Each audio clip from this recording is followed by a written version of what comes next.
சிறகடிக்க மாசி சீரியல்ல பார்த்தீங்கன்னா, மனோஜ் மற்றும் விஜயா வீட்டை அடமானம் வைத்து பைனான்சியரிடம் கடன் வாங்கிய விஷயம் தெரிந்து அண்ணாமலை கடும் கோபமடைந்தார்.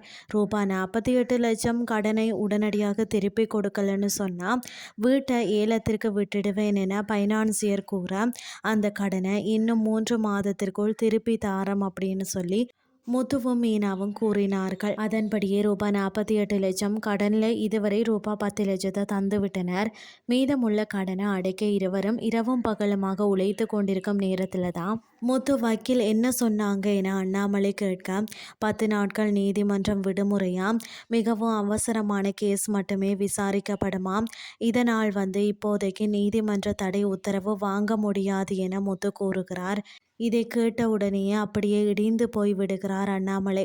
அப்போ வீடு கையை விட்டு போயிடுமா, இந்த வீடு இன்னொருத்தன் கைக்கு போயிடுமா, அப்போ இந்த வீட்டை விட்டு நாம போக வேண்டுமா, அதற்கு நான் செத்து போகலாம் என கூறி கண்கலங்கி அழுகிறார். கடனை கட்ட முத்துவும் மீனாவும் 3 மாதங்கள் டைம் கேட்டிருந்த நிலையில தான் திடீரென என்ன ஆனது, இனி அடுத்து என்ன நடக்க போகிறது அப்படின்னு சொல்லி பொறுத்திருந்து பார்க்கலாம்.